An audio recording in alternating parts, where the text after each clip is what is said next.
Bonjour les loulous, alors aujourd'hui on continue en calcul mental de travailler sur les soustractions d'un petit ou d'un grand nombre. On est parti?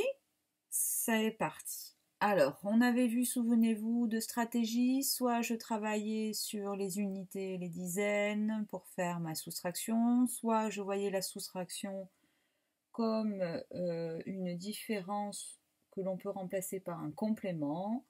Donc, on utilisait les compléments à 10.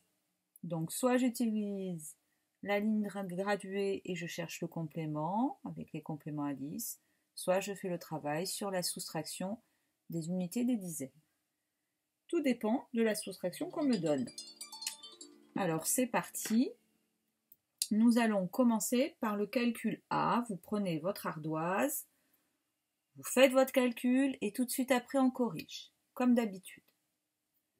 Calcul A. 10 moins 3.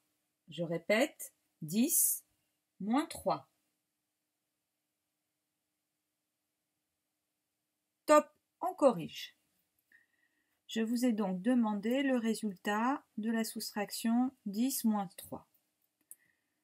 Cette différence, on peut tout de suite trouver le résultat lorsque l'on connaît tout simplement le complément de 3 pour aller à 10, c'est-à-dire 7. Donc le résultat, c'est 7. Et là, on passe par le complément à 10. C'est bon pour vous? On continue. Calcul B. 22 moins 3. 22 moins 3.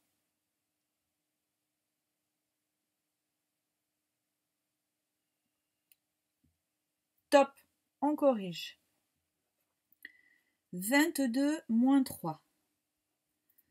Donc là, on peut ou travailler sur la soustraction en prenant les unités et ensuite les dizaines, ou alors travailler avec le complément. C'est vous qui voyez, c'est la solution qui vous va le mieux, qui vous conviendra. Donc si je fais avec les compléments, j'ai 22, je veux enlever 3. J'enlève d'abord 2, j'arrive à 20, pardon.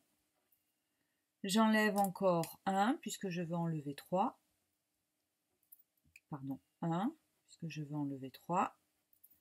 Donc 20 moins 1, ça fera 19. Donc la solution, c'est 19. Ou alors, je travaille par la soustraction. Je fais une procédure par la soustraction. Je veux enlever 3 à 2.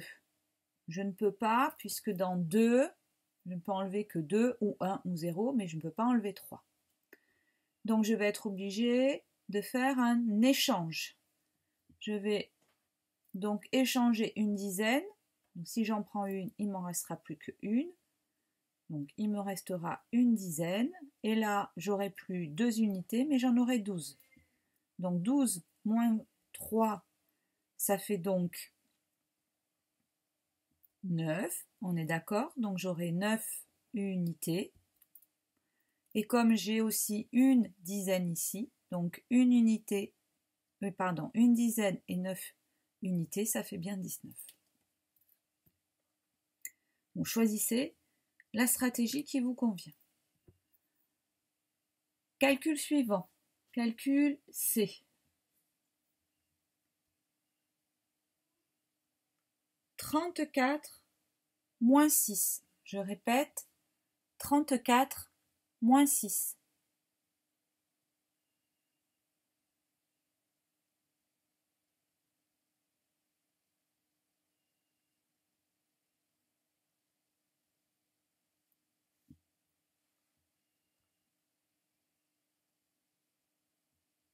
Top, on corrige.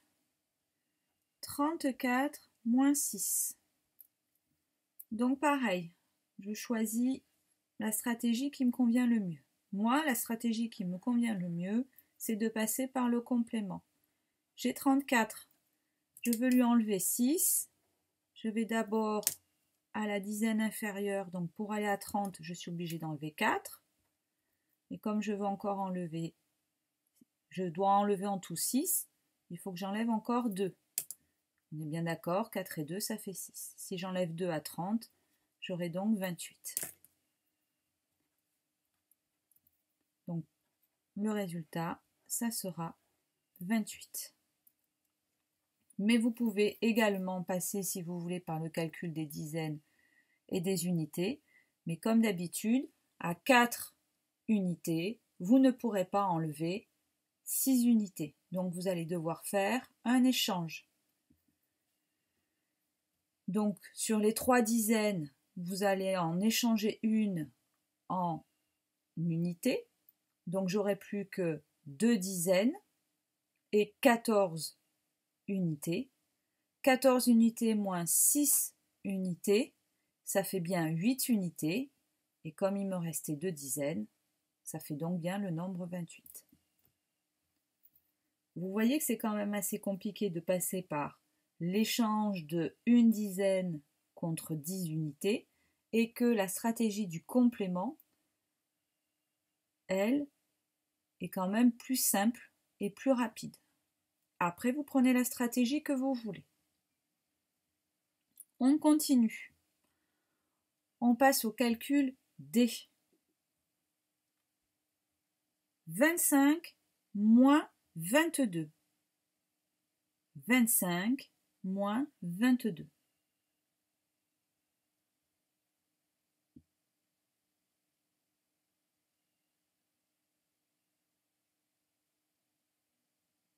Top, on corrige. Je vous ai donc demandé de calculer la différence de 25 et de 22.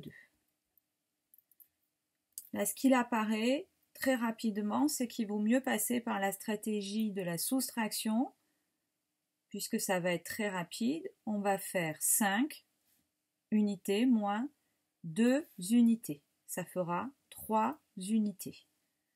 2 moins 2 dizaines, 2 dizaines moins 2 dizaines, ça fait 0. D'accord? Je le marque, mais c'est juste pour que vous compreniez.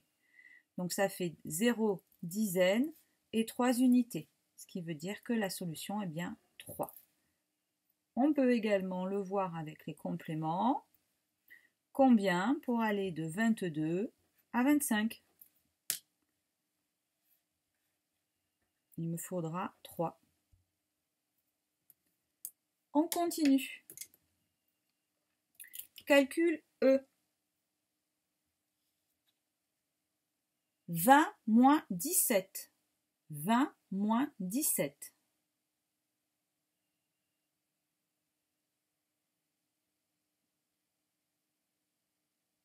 Top, on corrige.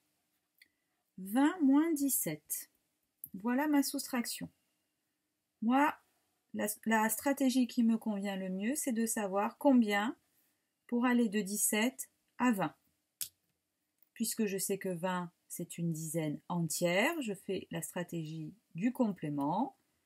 7 pour aller à la dizaine au-dessus, il me faut 3. D'où l'intérêt de connaître ces compléments à 10 par cœur. Dernier calcul, calcul F. 32 moins 29. 32 moins 29.